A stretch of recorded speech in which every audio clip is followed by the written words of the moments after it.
Hello guys, welcome back to my channel. तो आज के इस वीडियो में वी 181 की लास्ट मॉक टेस्ट 2 कराने वाली हूँ। तो एग्ज़ाम में कुछ ही देर टाइम है, 2-3 घंटा। तो आप लोग ये क्लास देख कर जाएँ। 100% यहाँ से ज़रूर आना ही आना है। तो वीडियो को स्किप ना करें, जल्दी जल्दी जो बोल रहे हैं उसे सुन लें ताकि माइंड में रहे और अच्छा एग्ज़ाम कर पाएँ। तो टाइम वेस्ट किए बगैर चलिए वीडियो शुरू करते हैं। तो फर्स्ट क्वेश्चन है हमारा, the process by which plants release water vapour into the atmosphere is called. कौन सा ऐसा प्रोसेस है जिसमें प्लांट जो है रिलीज करते हैं वाटर वेपर एटमॉस्फेयर में। तो उसका आंसर है हमारा ट्रांसपीरेशन। उसका आंसर है क्या हमारा? ट्रांसपीरेशन। याद रखिएगा। सेकेंड क्वेश्चन है, which of the following is a characteristics of a tropical rainforest? Which of the following is a characteristics of a tropical rainforest? तो इसका आंसर है हमारा large diversity of plant and animal species. तो tropical rain forest में क्या होता है, बहुत ज़्यादा डाइवर्सिटी होती है, लार्ज डाइवर्सिटी प्लांट का, एनिमल स्पीसीज का, अलग अलग कई तरह की डाइवर्सिटी हमें मिलती है ट्रॉपिकल रेन फॉरेस्ट में। अब है, who develop the concept of determinism. Who develop the concept of determinism. आप लोग कमेंट सेक्शन में आंसर बताते जाइए। तो क्या है who develop the concept of determinism, जल्दी बताइए। हाँ, तो इसका आंसर होगा 3 नंबर, Ellsworth Huntington. Ellsworth Huntington. 4th नंबर है, in ecological succession the intermediate community stage is termed as. तो इसका आंसर होगा सीरी। आंसर क्या होगा इसका? Sere. In ecological succession the intermediate community stage is termed as. जो इसका इकोलॉजिकल सक्सेशन में 3 स्टेज होता है, तो बीच वाले स्टेज को हम लोग सीरी कहते हैं। आंसर मालूम है तो कमेंट सेक्शन में बताइए ताकि आप लोगों का रिवीजन हो सके। 5 नंबर क्वेश्चन है, मैंग्रोव्स आर फाउंड इन। जल्दी से कमेंट बॉक्स में आंसर बताइए गाइस। बिल्कुल सही आंसर होगा 3 नंबर, एस्टुअरीन जोन्स।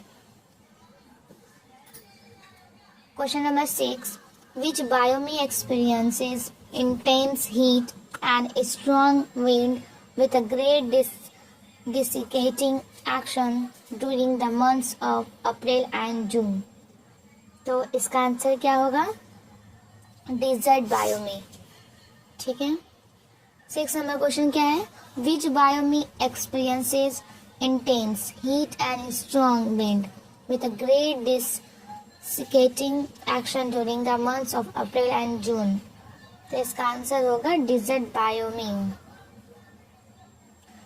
पूछ क्या रहा है, हिंदी में पढ़ देती हूँ। कौन सा बायोम अप्रैल और जून के महीनों के दौरान अत्यधिक शुष्क के साथ पृथ्वी गर्मी और तेज हवा का अनुभव करता है? तो इसका आंसर क्या होगा? वन मायो।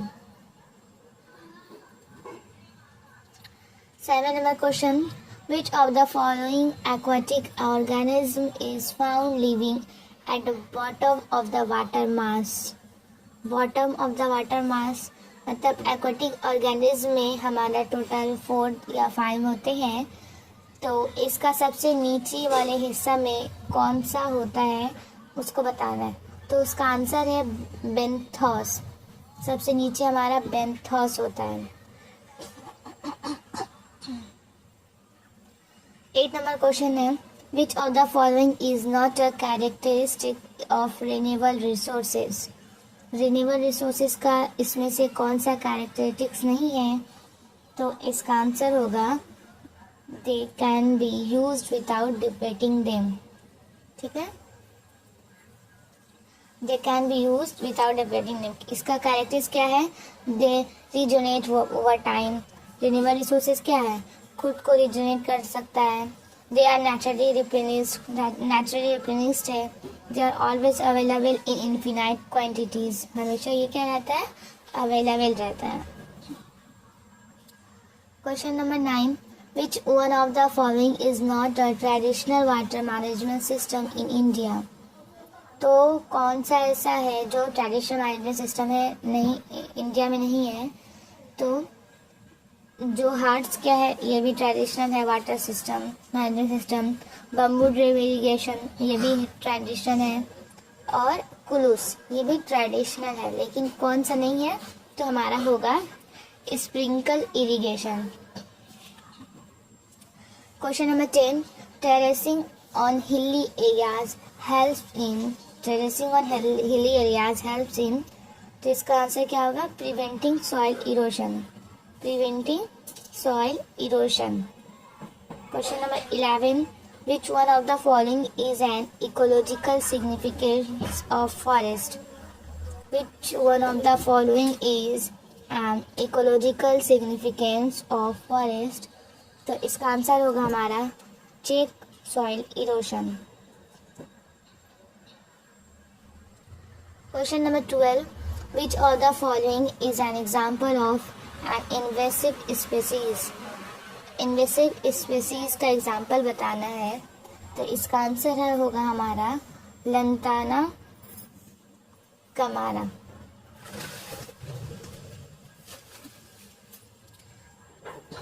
Question number 13, which year was the Forest Conservation Act enacted? Which year was the Forest Conservation Act enacted? जल्दी से कमेंट बॉक्स में इसका आंसर बताइए, क्या होगा। इसका आंसर होगा 1986। Question number 14, which one of the following is a use value of biodiversity?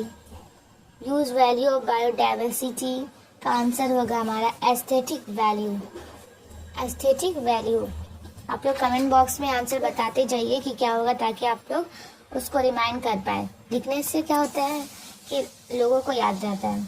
Question number 15, which one of the following statement about biological diversity in India is not correct?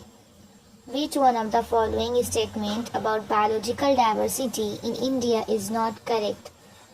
तो इसका answer होगा हमारा India has 12 biogeographical regions, ये wrong है, ठीक है।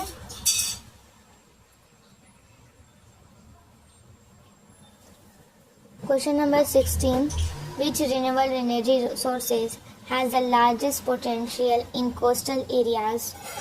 तो इसका आंसर होगा हमारा टाइडल एनर्जी। फिर से मैं क्वेश्चन पढ़ती हूँ, which renewable energy sources has the largest potential in coastal areas?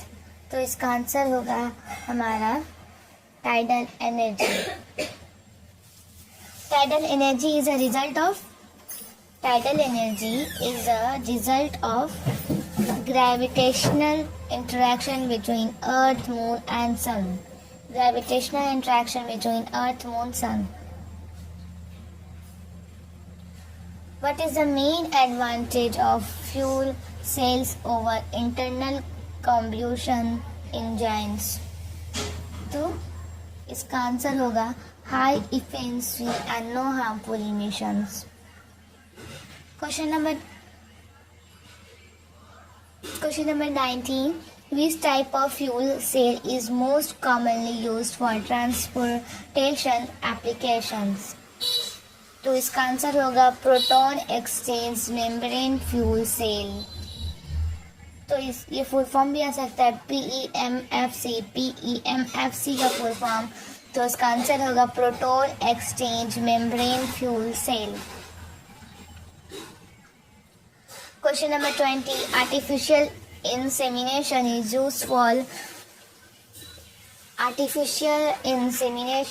useful for, तो इसका आंसर होगा elephants. Question number 21, in MAB program run by UNESCO, MAB stands for, तो इसका आंसर होगा man and biosphere.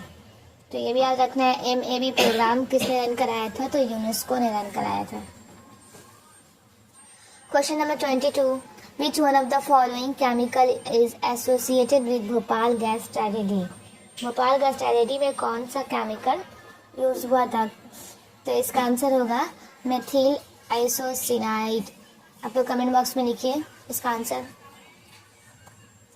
Question number 23, prescribe limit of noise pollution in India is, prescribe limit of noise pollution in India is, तो इसका answer होगा हमारा 45 dBA। क्या होगा इसका आंसर? 45 dBA। कमेंट बॉक्स में आप लोग लिखते रहिए। क्लास ओवर होने के बाद कमेंट बॉक्स में आप लोग आंसर सब लिखिएगा ताकि रिमेंबर कर पाएँ, ठीक है। फिर से वीडियो सुनेगा, एग्ज़ाम से पहले ये जो मैं करा रही हूँ बहुत ही ज़्यादा इम्पॉर्टेंट है। Question number 24, which one of the following is a physical treatment of waste? Which one of the following is a physical treatment of waste? जल्दी से आंसर बताइए। हाँ, तो इसका आंसर होगा lagooning, lagooning. Question number 25, what is the primary environment effect of acid rain on aquatic system? What is the primary environmental effect of acid rain on aquatic system? तो इसका answer होगा decrease in pH levels। Question number 26, which international treaty addresses transboundary acid rain issues? तो इसका answer होगा Geneva convention on long range transboundary air pollution. Question number 27, what material is most susceptible to acid rain damage? जल्दी से इसका answer आप लोग बताइए। तो इसका आंसर होगा limestone. Question number 28, which day is observed as an international day for the preservation of ozone layer? जल्दी से इसका आंसर बताइए, बहुत ही इजी क्वेश्चन है। तो इसका आंसर है 16 सितंबर। Question number 29, the provision for environmental protection in our constitution was in the year, फिर से मैं क्वेश्चन पढ़ रही हूँ, the provision for environmental protection in our constitution was in the year, तो इसका आंसर होगा 1976। Question number 30, the study of origin of disease is termed as, the study of origin of disease is termed as, तो इसका answer होगा aetiology. Answer क्या होगा? Aetiology. जल्दी से इसका आंसर कमेंट बॉक्स में लिखिए। Question number 31, which of the following is a genetic disease? Which of the following is a genetic disease? तो इसका आंसर होगा mongolism. Question number 32, environmental decisions that affect certain ethnic groups represent, environmental decisions that affect certain ethnic groups represent, तो इसका answer होगा social inequality, social inequality. Question number 33, the national wildlife action plan, the national wildlife action plan for the period 2002 and 2016 was focused on, तो इसका answer है conserving wild life and there habitats. Question number 34, which gas makes up about 78% of the earth atmosphere? Which gas make up about 78% of the earth atmosphere? तो इसका answer होगा, बोलिए जल्दी comment box में, nitrogen. The hydrological cycle involves which of the following process? The hydrological cycle involves which of the following process? तो इसका answer होगा precipitation, evaporation, condensation. Question number 36, which of the following oceanic zone is rich in species and high in productivity? तो इसका answer होगा neritic zone. Question number 37, which one of the following species is highest in number in the biodiversity. तो इसका answer होगा insect and micro organism. Question number 38, which of the following is a biological hotspot in India. तो इसका answer होगा हमारा, जल्दी से आप लोग बताइए। तो इसका आंसर होगा the western Ghats. Which of the following states in India has geothermal potential. Which of the following states in India has geothermal potential? इसका आंसर होगा Uttarakhand. Question number 40, which of the following hot springs in India is known for geothermal potential? तो इसका answer होगा Tattapani. Question number 41, which of the following is an example of in situ conservation?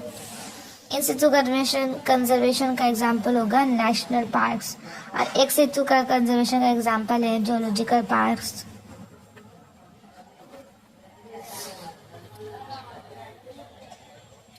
Question number 42, which of the following is a method used to handle radioactive waste. Which of the following is a method used to handle radioactive waste.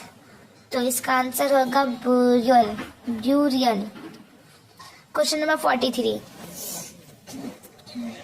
which one of the following is not one of the 8 missions of National Action Plan on Climate Change? ये important है, आप लोग को learn करना है। 43 का answer होगा national rural health mission. Question number 44, ozone layer in the atmosphere is generally found in. ये बहुत ही इजी आंसर है और बहुत ही, इसका आंसर आप लोग बताइए। बहुत बार मैंने कराया है, पिछले वीडियो में भी मैंने बहुत बार इसे कराया है। जल्दी से कमेंट बॉक्स में इसका आंसर तो चाहिए, जल्दी बताइए। हाँ, तो इसका आंसर होगा upper layer of the stratosphere. Question number 45, the principal bench of national green tribunal is located at. Principal bench national green tribunal का कहाँ लोकेटेड है? तो इसका आंसर होगा न्यू दिल्ली। और इसका अगर जोन बेंच पूछेगा नेशनल ग्रीन ट्रिब्यूनल का, तो उसका आंसर क्या होगा आप लोग कमेंट बॉक्स में बताइए। Okay,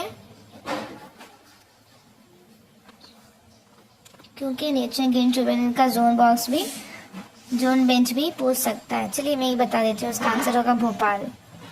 question number 46, Montreal Protocol on substances that deplete the ozone layer was agreed by nations in। Montreal Protocol on substances that deplete the ozone layer was agreed by nations is। Answer बताइए आप लोग इसका answer होगा 1987।